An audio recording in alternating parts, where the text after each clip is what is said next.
Her parents didn't bring her to the mountains to protect her. They dragged her through the mud to give her away.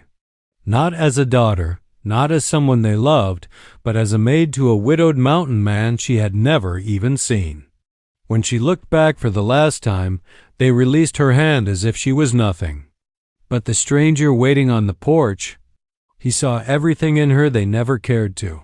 Snow swirled around the valley when they reached the wooden cabin. Elsie clutched her worn bag, shivering in fear. Her parents avoided her eyes, ashamed yet stubborn. The mountain man Calder stood tall, coat dusted with frost, gaze steady. He didn't speak until her parents pushed her forward and said coldly, "She'll work for food." "That's all we want." Elsie's heart twisted. She whispered, "Mama, please don't leave me here." But her mother stepped back. Her father muttered, "Don't make this harder. We can't feed you anymore." Calder's jaw tightened at their words. Without another glance, her parents turned and walked away, leaving her trembling in the open snow, fighting back tears she couldn't swallow. Calder approached slowly, voice low and gentle. "Let's get you inside. You're freezing." She flinched at first, unused to kindness. But he didn't touch her until she nodded. Only then did he guide her through the cabin door. Warmth enveloped her instantly crackling fire, the scent of pine, and the lonely echo of a home that had been silent for too long. Calder set a bowl of hot stew in front of her. "Eat," he said softly.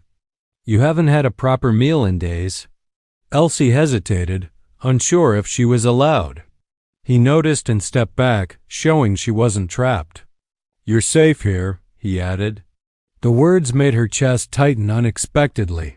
Like something fragile inside her had cracked open after she finished eating, she murmured, "What work do you want me to do?"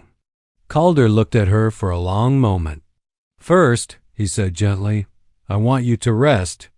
Your hands are shaking, little dove." No one had ever spoken to her with such tenderness. She lowered her gaze, overwhelmed. Unable to remember the last time she felt human. He showed her the small bedroom he had cleaned earlier. A handmade quilt lay folded neatly on the bed. "My wife made that," he said quietly. Elsie's breath caught, guilt flickering. "I'm sorry," she whispered. Calder shook his head. "Life doesn't stop. It changes.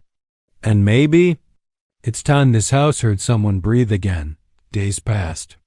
Elsie worked softly sweeping floors, warming meals, mending small things. But Calder never treated her like a servant. He carried heavy buckets for her, fixed doors before she touched them, and left books on the table with pages marked, as if he wanted her to dream again. Slowly, her fear began to melt. Still, the memory of her parents haunted her. Some nights she woke up clutching the blanket, hearing her mother's cold voice. Calder often found her staring at the fire, lost in thought. "You don't have to speak," he'd say gently. "Just breathe."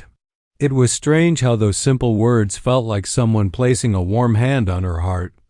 One morning, Elsie tried to lift a water bucket larger than her arms. Calder rushed over, stopping her. "You'll hurt yourself." She stepped back, embarrassed. "I should be useful." Calder's gaze softened. "You are. Not because of what you do, but because you're here." No one had ever valued her simply for existing, but peace never lasts. One afternoon, heavy footsteps approached the cabin. Elsie froze when she saw her parents again, faces hardened, eyes cold. Her mother snapped, "Pack your things. We found a better arrangement for you."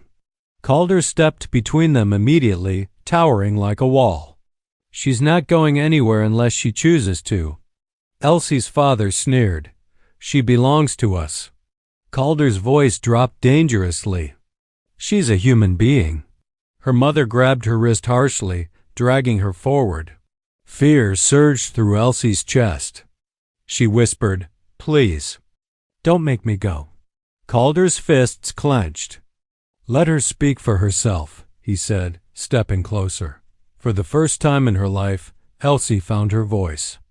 I don't want to go with you, she whispered. Her parents stared, shocked. You ungrateful girl, her father roared. Calder pulled her gently behind him. That's enough. You broke her spirit once. You won't do it again. Her parents realized they had lost control. They left shouting threats, but Elsie didn't move until their silhouettes faded. Then her knees buckled. Calder caught her before she hit the ground. You're safe, he murmured. She clung to him with trembling hands, not out of duty, but out of trust. For the first time, she felt the ache of wanting to belong. That night, the cabin was silent except for Elsie's shaky breaths.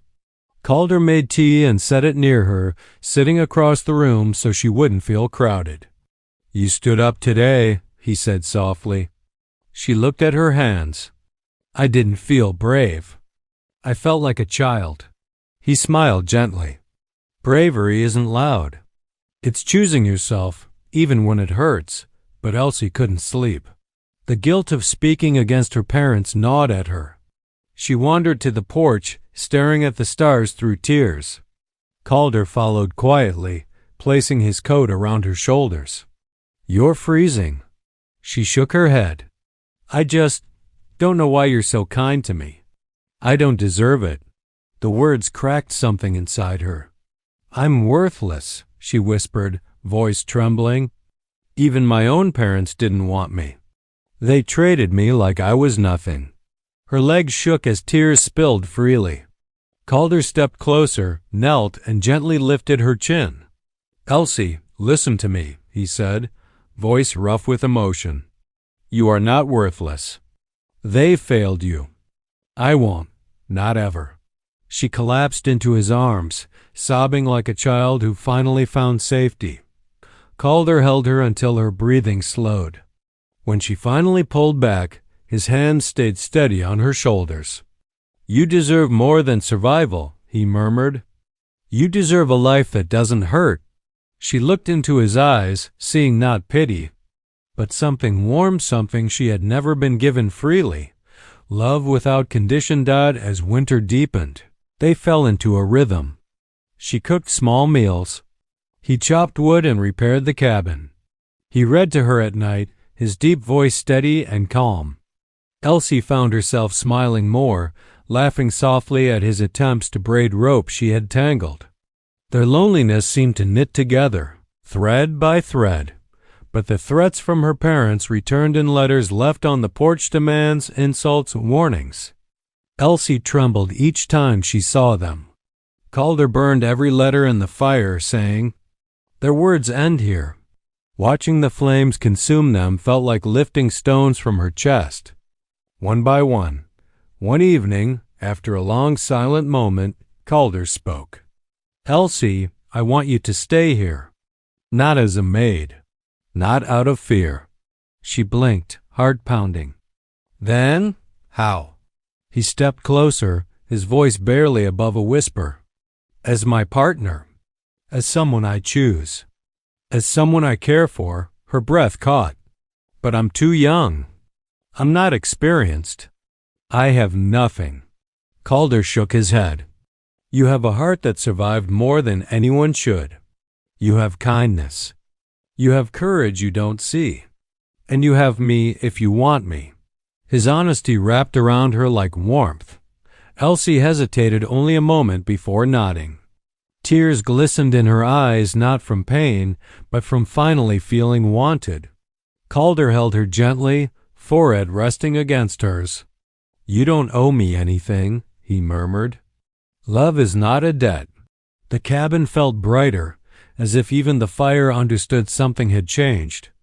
When her parents returned one last time, demanding she leave with them, she no longer trembled. She stood tall beside Calder and said, This is my home now. Her mother laughed bitterly. You think he loves you? Calder replied firmly, I don't think. I know. Their parents had no power anymore, and they finally realized it. They left cursing, but their voices held no weight. Elsie turned to Calder with shaking breaths. Are you sure? He cupped her face gently. Elsie, I have been alone for years. You brought life back into this cabin. I'm sure of nothing in this world except you. Spring arrived slowly, melting the snow and softening the earth. Elsie planted small flowers outside the cabin. Calder built a bench beside them so she could sit in the sun. She often caught him watching her with a soft, quiet smile, the kind that said he knew exactly what she meant to him. On a warm morning, Calder took her to the ridge overlooking the valley. The sky was painted gold. He took her hands and said simply, "Stay with me, as my wife." Tears filled her eyes, not from fear but from finally knowing where she belonged. "Yes," she whispered. 1,000 times yes. Their wedding was simple, just the two of them, the mountains, and the wind carrying their vows. When Calder kissed her forehead and whispered, "You're home," Elsie felt the last piece of her broken heart fall into place. She had been given away once, but this time she was chosen and loved, and finally free as